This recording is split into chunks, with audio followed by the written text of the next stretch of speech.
అందరికీ మరణాత. ఈరోజు దేవుడు మనకు అనుగ్రహిస్తున్న శ్రేష్టమైన వాగ్దానము. దేవుడు ముందుగా సిద్ధపరిచిన సత్క్రియలు చేయుటకై మనము క్రీస్తు యేసునందు సృష్టింపబడిన వారమై ఆయన చేసిన పని అయి ఉన్నాము. For we are God's workmanship created in Christ Jesus to do good works which God prepared in advance for us to do. ఈ రోజుకు గాను మన దేవాతి దేవుడు మనకు అనుగ్రహించిన వాక్యమును బట్టి మనము ధ్యానించుకుందాం. ప్రభునందు ప్రియమైన సహోదరి సహోదరులారా, దేవుడు మనల్ని సృష్టించాడు అంటే దానికి కారణము లేకపోలేదండి. ప్రతి ఒక్కరు కూడా ఆయన చేతి పనివారై ఉన్నవారే. అయితే ఆయన ఎవరిని ఇబ్బంది పెట్టక, ఎవరిని ఒత్తిడి చేయక అందరికీ స్వేచ్ఛనిచ్చారు. ఆ స్వేచ్ఛను బట్టి తమకు ఇష్టవచ్చినట్లుగా జీవితాన్ని జీవిస్తున్నారు. పాపంలో మునిగి తేలుతున్నారు. కానీ ఎవరైతే ఇప్పుడు ఈ మాటలు వింటున్నారో వారందరూ మనమందరము నిత్య దేవుణ్ణి సజీవుడను ఎరిగియున్నవారంగా ఉన్నాము. మనకు తెలుసు ఈ లోక సంబంధమైన శారీరక మరణము తరువాత మనము ఎక్కడ ఉంటామో మన నిరీక్షణ నిత్యజీవము అయితే ఈ యొక్క నిత్యజీవము ఏదో మన మంచి క్రియలు వలన కాదు, మన మంచి పనుల వలన వచ్చింది కాదు. బైబిల్ పరిశుద్ధ లేఖనములు సెలవిస్తున్నాయి. క్రీస్తు యేసునందు మనలను ఆయనతో కూడా లేపి పరలోకమందు ఆయనతో కూడా కూర్చుండబెట్టుటకు మీరు విశ్వాసము ద్వారా కృపచేతనే రక్షింపబడి ఉన్నారు. ఇది మీ వలన కలిగినది కాదు, దేవుని వరమే. అది క్రియల వలన కలిగినది కాదు గనుక ఎవడనూ అతిశయింప వీలు లేదు. అవును ప్రియమైన సహోదరి సహోదరులారా, ఏదో మనము మంచివారమని, ఏదో మనము దానకరుణులమని, ఏదో మనము నీతిమంతులు అని దేవుడు మనల్ని ఎన్నుకోలేదండి. ఆయన యొక్క కృప మనపై చూపినప్పుడు విశ్వాసం ఉంచాము గనుక, ఆయనపై మనము నమ్మిక ఉంచాము గనుక మనమందరము కూడా రక్షింపబడ్డాము. అయితే రక్షింపబడినగానే దేవుడు నమ్ముకోగానే పని అయిపోయిందా? ఒక కారు ఒక కంపెనీ తయారు చేసింది. రకరకాల పార్ట్స్ అన్నీ కలిపి ఇంజన్ బిగించి టైర్స్ వేసి కారుకి ఏమి అవసరమో అన్నీ అమర్చి దాన్ని తయారు చేశారు. చేయగానే అయిపోయినదా? అలాగా వారు షోరూంలో పెట్టుకుంటే ఉపయోగం ఏమున్నదండి? కారు చేయవలసిన పని కారు చేయాలి కదా. మనుషులను ఎక్కించుకొని అది నడవాలి.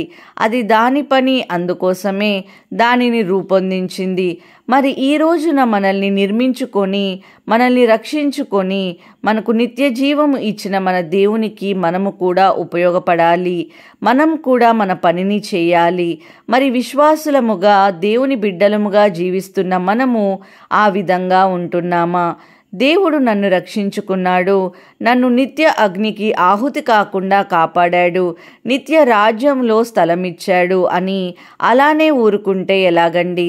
వాక్యం సెలవిస్తుంది, ఆయన ముందుగా సిద్ధపరిచిన సత్క్రియలు అనగా మంచి కార్యాలు మనము చేయడానికి మనము మరలా యేసుక్రీస్తు నామములో తిరిగి జన్మింపబడినాము.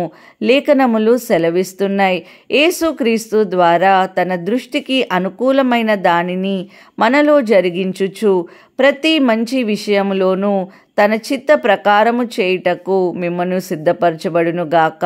అనగా దేవుడికి ఏది ఇష్టమైనది, ఆయన దృష్టికి ఏది విలువైనది, అదే మనము చేయదగిన సత్క్రియము. మనము దేవుని చేతి పనివారము అనగా ఆయనకు ఇష్టమైన వారమే. ఆయనకి ఇష్టమైనవే చేయాలి. మనల్ని సృజించింది అపవాది కాదు. అపవాదిని సంతోషపెట్టేలాగున మనము జీవించొద్దు. అయితే ప్రియమైన సహోదరి సహోదరులారా, ఈరోజు విశ్వాసులు అని పిలువబడుతున్న వారు దేవునికి ఇష్టకరముగా కాదు కానీ అపవాదికి ఇష్టకరంగా జీవిస్తున్నారు. ఎలాగూ అంటే ఈ లోకపరమైన శరీరమును కలిగి ఈ లోక సంబంధాలను మెప్పిస్తూ వారి కొరకు జీవిస్తూ, నేనెప్పుడైతే మారు మనసు పొందుకున్నానో అప్పుడే క్రీస్తుతో సిలువ వేయబడిన వ్యక్తిని అని మర్చిపోయి, నాలో ఉన్నది నేను కాను, క్రీస్తే నాలో జీవిస్తున్నాడని గ్రహించక పరిశుద్ధాత్మను దుఃఖపరుస్తున్నవారు. ఆ విధమైన జీవితం కాదు దేవుడు మన దగ్గర నుండి కోరుకున్నది. ఆయన చేతి పనివారమైన మనము అపోస్తుడైన పౌలు వలె సమస్తమును పెంటకుప్పగా ఎంచి ఆయన కొరకు జీవించాలన్నదే ఆయన యొక్క ఆశ. ఇతరులను ప్రేమించేవారుగా, ఇతరులకు సహాయపడేవారుగా మనం ఉంటూ జీవిస్తే, ఆయన సువార్తను చాటిస్తూ జీవించగలిగితే మనము ఆయన ఎదుట సత్క్రియలు జరిగించి ఆయన మనల్ని సృజించిన దానికి అర్థము చేకూరుస్తూ ఆయన చిత్తానుసారంగా బ్రతకాలి అని తీర్మానం తీసుకోవాలి.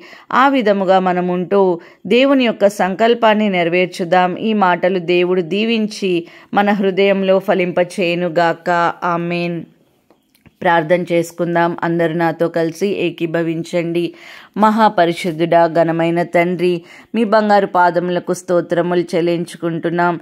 యేసయ్య, ఈరోజు మీరు మాకు ఇచ్చిన వాగ్దానం కొరకు స్తోత్రములు తండ్రి. అవును ప్రభువా, మీరు నా ప్రభువా యేసయ్య, కుమ్మరిగా నా ప్రభువా మమ్మల్ని నాయన సృజించి ఉన్నారు. ప్రభువా మీకు స్తోత్రములు. వాక్యములు సెలవిచ్చినట్లు అవును ప్రభువా, మీరు మమ్మల్ని సృజించారు, కానీ అపవాది మమ్మల్ని సృజించలేదు. ప్రభువా, మీకు ఇష్టమైన బిడ్డలుగా మేము జీవించేలాగున మమ్మల్ని తీర్చిదిద్దమని వేడుకొంచున్నాము.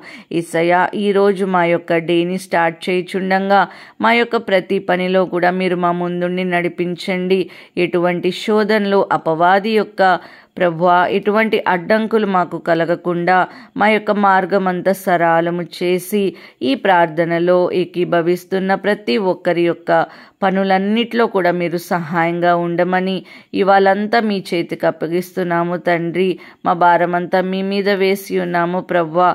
మీరు రెక్కల చాటున మమ్మల్ని భద్రపరిచి దీవించమని యేసు నామములో అడిగి వేడుకొంచున్నాం తండ్రి. ఆమెన్. మీ యొక్క ప్రేయర్ రిక్వెస్ట్ కామెంట్ సెక్షన్లో పెట్టండి. ఆమెన్.